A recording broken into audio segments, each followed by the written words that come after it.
So the WNBA, obviously everyone was talking about, record ratings, and all of this stuff. And I'm not going to say the WNBA ratings are not really good for the finals. I'm not going to say that because I actually think they probably are. I'd say this is somewhat comparable to last year, but it's definitely a case where it's hard to, it's really hard to judge because they've changed in the last month. They've changed how they've done ratings.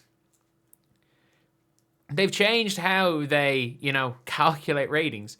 So when they're going to change how they calculate ratings, obviously, if that's going to change, then we're going to see a complete change in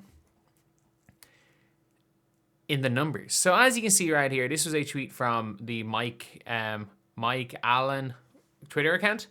It says here, Nielsen did not begin including out-of-home viewing in his estimates until 2020, and did not do so in 100% of markets until 2025. It says 2025 figures are Nielsen, Big Data Plus panel, and all prior years are panel only.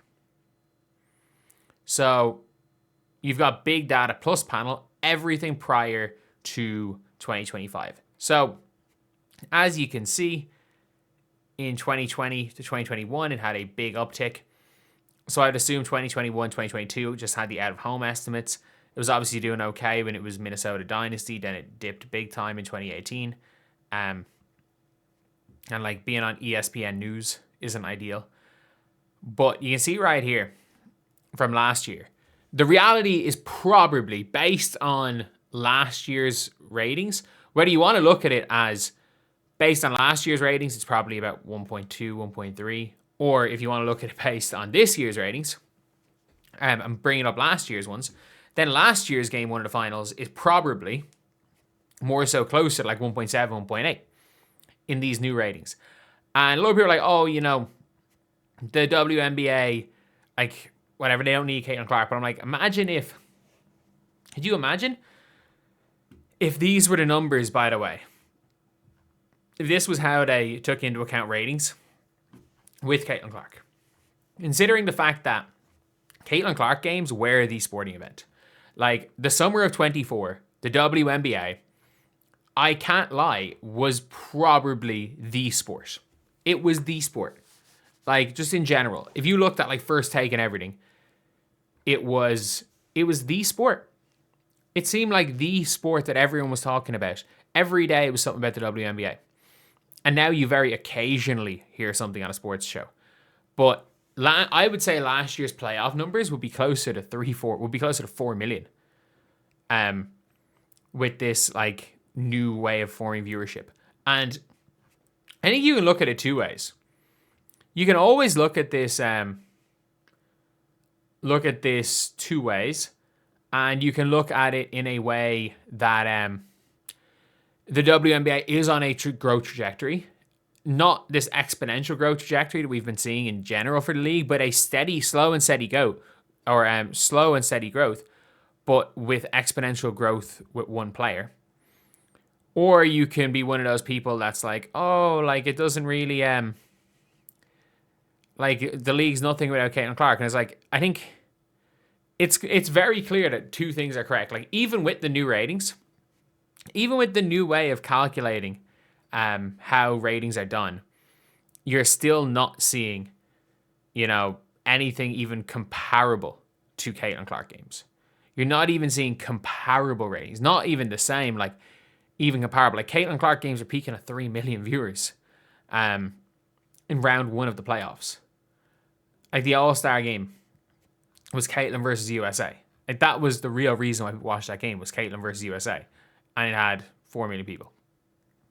It had 4 million people. This was a show. This was a show. And in fairness, anytime Caitlin Clark faced Angel Reese, anytime she faced Angel Wilson, there was big hype to that last year. Whereas that hype's kind of gone, mainly because if it wasn't for a Christy Sides disaster class and Alyssa Smith making Angel Reese look like the best player in the world, in the fourth quarter, and a massive fourth quarter blown lead. Ironically, probably the only big fourth quarter blown lead the Fever have blown with Caitlin Clark on their team. But that, if it wasn't for that one specific game, Angel Reese would be 0-9, or the Sky would be 0-9. Like, they've played each other 9 times. The Sky are 1-8. They're 1-8 against the Fever, so that rivalry's done because it doesn't matter what happens, the Fever win. The Fever win. Like, Caitlin Clark has been the only ever 31-12 game in WNBA history, and a triple-double against the Sky in those games as well. She set the Indiana Fever, even the one loss, she set the Fever assists in a game record for the first time. But yeah, like, so obviously, look, these ratings, everyone's like, oh, they've made up new ratings. No, this is just how ratings are calculated now. Like, it's not the WNBA's fault the ratings were calculated like this. It's not that deep. If you don't believe the numbers, nobody can force you, except it's been 2 years, no fans viewing Caitlin Clark games get the most views. That's the thing, is a lot of people are. Like, I think this is an absolutely reasonable comment, but a lot of people are. A lot of people actually are. Some say you can't, all numbers are inflated going forward. This is year one for every, not just the WNBA. The CDS Sports podcast, like, absolutely right. He's absolutely right with that. The difference years between BC and AC after Clark. You've heard of wrestling numbers last week down due to these changes, and the change is not supposed to be any bigger than 15%, so we record anyway, just closer to 1.5 to 1.9. Yeah, that's probably it. It is a steady growth that probably looked exponential due to a change in how to calculate ratings.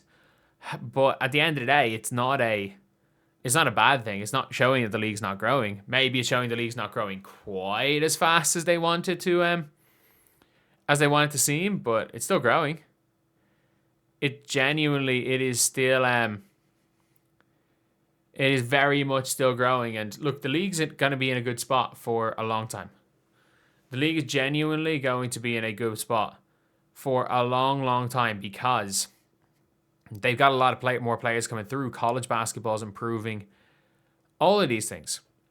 Everything is improving, and I have to say it's a huge positive. It's a huge positive for anyone in the WNBA. It's a huge positive for future players. A huge positive for current players, because I have to say it's